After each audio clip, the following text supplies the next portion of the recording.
반갑습니다. 7월 29일 목요일 큐티 스케치 시간입니다. 오늘 본문은 시편 19편 1절로 14절까지의 말씀입니다. 오늘 본문은 이렇게 시작합니다. 하늘이 하나님의 영광을 선포하고 궁창이 그의 손으로 하신 일을 나타내는도다. 날은 날에게 말하고 밤은 밤에게 지식을 전하니 언어도 없고 말씀도 없으며 들리는 소리도 없으나 그의 소리가 온 땅에 통하고 그의 말씀이 세상 끝까지 이르도다. 하나님이 해를 위하여 하늘의 장막을 베푸셨도다. 오늘 본문은 1절부터 14절까지 이루어진 시편 19편 말씀인데요. 표제어는 다윗의 시입니다. 인도자를 따라 부르는 노래. 오늘 본문은 특별히 시작을 하늘이 하나님의 영광을 선포한다. 하늘이 그의 손으로 하신 일을 나타내고 있다. 그리고 해를 등장시키고 달을 등장시키죠. 해를 등장시키죠. 하늘의 해. 대표적인 하나님의 창조물입니다. 해는 피조된 거예요. 근데 이제 이 시대만 해도 다른 나라는 대부분 해를 숭배했어요. 해를 최고의 신으로. 왜냐하면 항상 뜨잖아요. 낮에. 어두움을 뚫고 해가 변함없이 동쪽에서 떠서 서쪽으로 지는 거예요. 에너지원입니다. 항상 변함없어요. 그 시대에 많은 사람들이 하나님을 숭배하고 높이기보다 해를 하나님과 동등하게 혹은 해를 더 높이 쳐치는 경향이 있어서 그런데 오늘 다윗은 하나님의 통제 아래 해가 있고 그 해를 만드신 분이 하나님이신 것을 오늘 본문이 이야기하고 있습니다. 하나님이 만드신 것, 그 자연을 이렇게 바라보니까 하나님이 하신 일을 생각하게 되는 거예요. 그리고 해가 뜨고 해가 지는 것을 하나님께서 그렇게 되도록 만드셨고, 그래서 오늘 본문에 보면 날은 날에게 말하고 밤은 밤에게 지식을 전하고 언어도 없고 말씀도 없고 소리도 없지만 그것이 계속해서 시간이 흘러도 하나님의 그 영광은 계속해서 전달된다는 거예요. 후대에 지금 이 시대를 살아가는 사람들에게도 그리고 후대에도 계속해서 전달이 되고 있다는 거예요.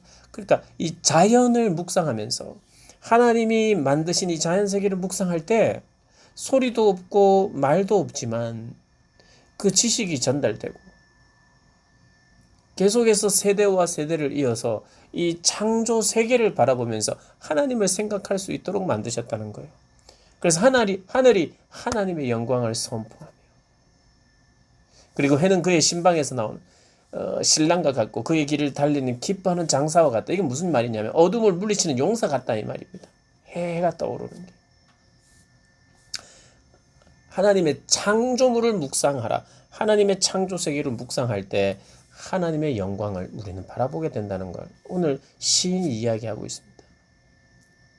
그래서 이 자연은요, 우리가 또한 묵상해야 될 대상이고 그 자연을 통해서 하나님을 노래하는 것이, 하나님을 생각하는 것이, 1차적으로 하나님을 생각하게 되는 것이 우리가 습관이 되어야 되고 또 훈련이 돼야 돼요. 그래서 저도 오늘 하늘을 한번 봤습니다. 이 밤에 하늘을 한번 봤어요.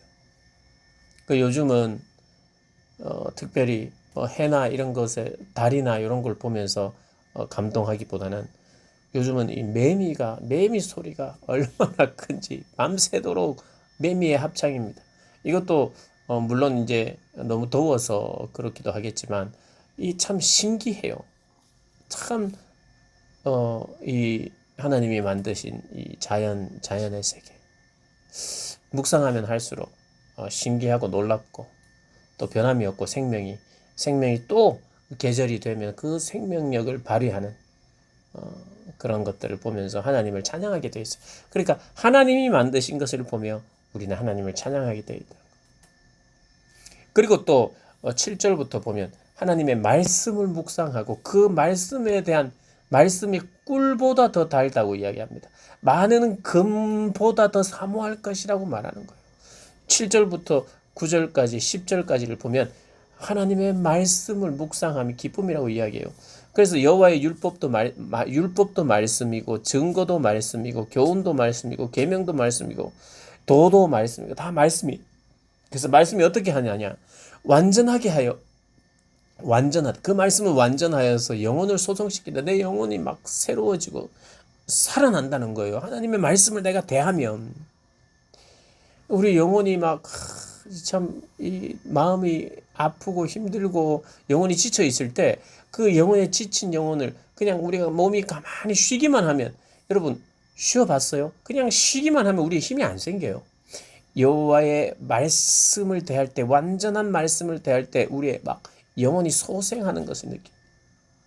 그리고 그분의 말씀은 확실하지 않고 흐리멍텅하고 무엇이 진리인지 모르는 이 시대에, 그리고 진리를 너무 찾지 말라고 하는 이 시대에 하나님의 증거는 확실하여서 지혜롭게 한다는 거예요. 우둔한 자를.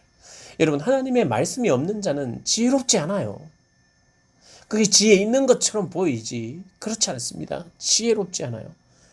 하나님의 말씀은 확실하기 때문에 우리를 지혜롭게 하고, 그분의 말씀도 정직하게 하기 때문에 마음을 기쁘게 한다는 거예요. 여러분, 저와 여러분의 마음을 기쁘게 하는 것은요, 뭐냐 하면 사실 하나님의 말씀이 정직할 때, 여러분 정직함이 기쁨입니다. 즐거운 일이 많고 기쁜 일이 많을 때 우리가 기뻐하는 게 아니고요, 정직할 때 기뻐해요. 하나님의 말씀이 정직하니까 우리 마음이 기쁘게 됩니다. 여호와의 계명은 순결해서요, 우리 눈도 밝아져요. 순진하고 아무것도 모를 것 같은데 아니요. 순진하고 순결할 때 진짜 눈이 밝아져요. 정말 알아야 될 걸 아는 거예요. 쓸데없는 것 아는 게 아니라, 순진한 게 뭐 알겠나 이렇게 이야기하잖아요. 그런데 순진한 사람이 눈이 밝아서 참으로 영적인 것, 아름다운 것, 귀한 것, 복된 것을 밝히 알게 된다는 거예요. 순진한 게 뭐 알겠어? 여러분, 가장 지혜로운 지혜를 얻고 순결할 때에, 여호와의 계명을 통해서 내가 순결할 때에, 저 사람 저 세상도 모르고 저렇게 이 세상도 모르고 세상은 온데간데 없고 구속한 주만 보이도다 막 그러는데 세상도 모른 채 저게 세상에서 제대로 살겠나? 여러분, 세상을 몰라도 돼요. 하나님의 말씀을 알면요, 세상에서 무엇이 바른 것인지 무엇이 확실한 것인지 압니다. 세상에서 적응 못할 텐데, 아니요, 세상이 어떤 것인지 알게 됩니다. 그리고 진리가 더욱 진리가 되고, 그러니 세상 어느 정도 지식도 필요하고 경험도 필요하지만 하나님의 말씀이 없으면 그 여러 세상을 경험해 본들 그게 진짜 도움이겠어요. 여호와를 경외하는 도는 정결하여 영원까지 이르고 여호와의 법도 진실하여 다 의롭다. 그러니까 시인이 금 곧 많은 순금보다, 다른 말로 많은 돈보다, 많은 돈을 추구하며 사람들이 그것으로 기뻐하고 그것으로 내 영혼이 소생하겠다, 많은 돈으로만 내가 지혜로울 수 있고 내 마음도 기쁘겠지, 내 눈도 밝아지겠지, 이렇게 떠들어대는데, 그것보다 더 사모할 것이 무엇이냐? 하나님의 말씀이다. 꿀과 송이 꿀보다 더 단 것이 말씀이다. 왜냐하면 내 영혼을 소생시키고 7절부터 9절까지 내용을 통해서 나는 그분의 말씀이 더 사모할 것이고 꿀과 송이 꿀보다 더 달다고 이야기합니다. 그러면서 하는 말이, 하나님의 말씀을 묵상하니까 이런 또 놀라운 특권이 있는데 11절부터 나옵니다. 주의 종이 이것으로 경고를 받는다. 하나님의 말씀을 대하면서 내가 경고도 받는 거예요. 여러분, 우리는 경고도 받아야 돼요. 내 자신 누군지도 알아야 돼요. 그리고 이것을 지킴이 상이 크고 자기 허물을 능히 깨닫게 돼요. 하나님의 말씀을 통해서 내 허물도 깨닫게 돼요.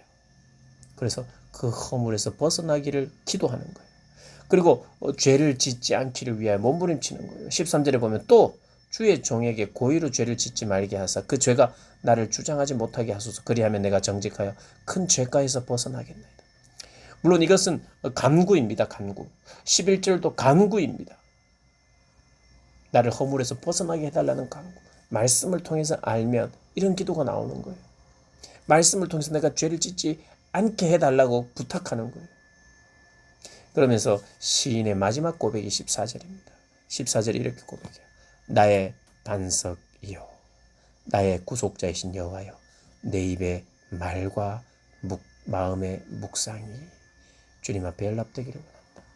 뭡니까? 이 시인이 뭘 했어요?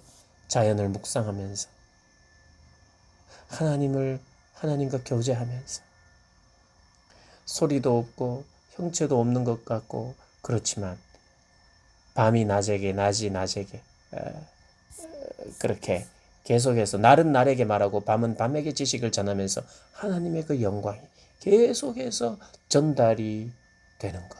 그러면서 하나님을 향해 놀라운 마음을 가지는 이 묵상과 주의 말씀을 통하여 내가 내 영혼이 소생되고 말씀을 통하여 하나님과 교제하며 내가 그 말씀 통해서 내가 생각한 아름다운 것들 있잖아요.